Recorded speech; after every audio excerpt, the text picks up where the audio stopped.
चलना है, अपनी दुनिया को रंगों से भरना है। I love the educators. I love the educators. I love the educators. I love the educators. इल्म की राह पर हमको यूं चलना है। Assalamu alaikum. Good morning, students.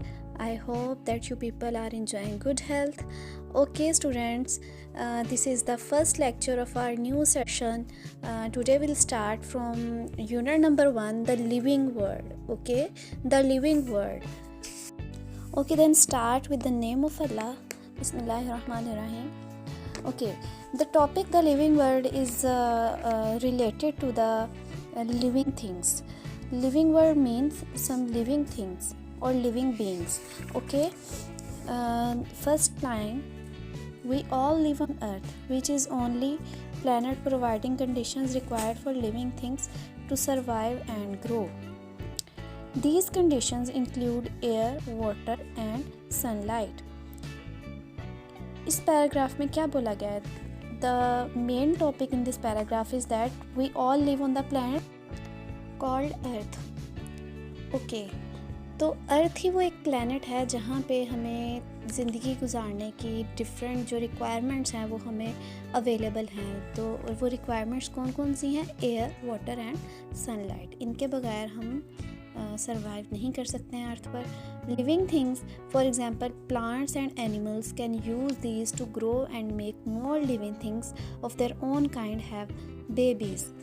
Okay, amazing facts में अगर आ जाएँ तो there are about 7.5 billion people living on the planet Earth. Earth पर कितने लोग पाए जाते हैं? 7.5 billion. Living things need air. All living things need air. When we breathe in we take in oxygen. जब हम सांस लेते हैं तो हम कौन सी गैस अंदर लेके जाते हैं? ऑक्सीजन। जो मैं अंडरलाइन करते जाऊँगी, आप लोग साथ साथ अंडरलाइन करते जाइएगा। Oxygen from the air. When we breathe out we give out carbon dioxide. जब ब्रीथ आउट की जाती है तो then we breathe out carbon dioxide. Oxygen helps to break down the food that we eat. Oxygen helps to break down the food that we eat. जो हम खुराक खाते उसको स्मॉल पीसेस में डिवाइड करने के लिए ऑक्सीजन हेल्प करती है। This makes energy for our bodies. Energy helps living things to move and work. जैसे हम खुराक से हमें एनर्जी हासिल होती है और एनर्जी हासिल होगी तो हम मूव करेंगे और वर्क करने के एबल हो जाएंगे। Okay, taking oxygen into the body and given out carbon dioxide is called breathing. यहाँ पे एक क्वेश्चन बन रहा है रीडिंग में, व्हाट इज ब्रीथिंग? ऐसे लिख लेंगे हम और ये इसकी डेफिनेशन है। Taking oxygen into the body, oxygen को बॉडी में लेके जाना, and given out carbon dioxide, और कार्बन डाइऑक्साइड जो है उसको खारिज करना या निकालना, that is called breathing. This process is called breathing. Fish use the oxygen present in water to breathe.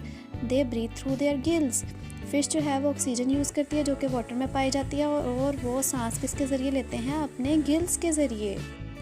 Animals living on land breathe by taking air into their lungs. Animals जो हैं वो सांस लेते हैं लैंड पर, और वो सांस किसके ज़रिए लेते हैं? कौन सा ऑर्गन है जिसके ज़रिए वो एनिमल सांस लेते हैं? That is lungs. और फिश किसके ज़रिए सांस लेती है? Through gills. Okay, next topic अगर आ जाए तो that is plants also breathe. They take air through tiny holes in their leaves.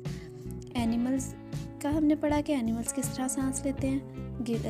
Lungs के ज़रिए। फिश सांस लेती है, जो उसका ब्रीथिंग ऑर्गन है वो है गिल्स। और यहाँ पर आ जाते हैं प्लांट्स के लिए जो ब्रीथिंग ऑर्गन है that is called stomata. Okay, plants जो है वो सांस लेते हैं, उनके लीव्स पर छोटे छोटे से होल्स बने हुए होते हैं। These tiny holes are called stomata.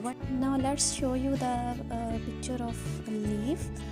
Leaf पर डिफरेंट स्मॉल होल्स बने हुए थे, टिनी होल्स होते हैं दे आर कॉल्ड स्टोमेटास। अगर आपको ये नज़र आए छोटे छोटे से बीच में बने हुए निशान से, बैक साइड से दिखाती हूँ, ये देखिए ये स्टोमेटास हैं।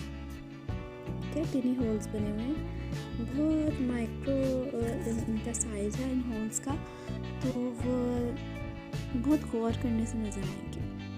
ठीक है, ये इसकी वेन्स हैं, ये मिड वेन होती है, और ये जो है ये इसकी बाकी वेन्स हैं, इनके ज़रिए इसको पत्ते को पूरी खुराक पहुंचती है, इन वेन्स के ज़रिए, ये जो वेन्स बनी हुई हैं। ठीक है, तो इसमें जो टिनी होल्स होते हैं these tiny holes are called stomata. Stomata जो है ये ब्रीथिंग ऑर्गन है प्लांट का।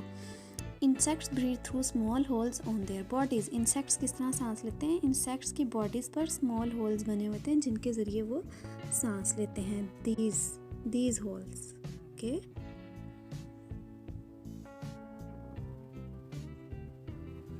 okay, that's it.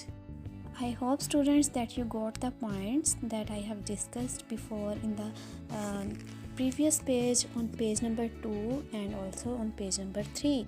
I hope that you got my all points. Now you can learn it very well. You can learn the underlined questions and answers. Okay, I have clearly mentioned the main points on the pages.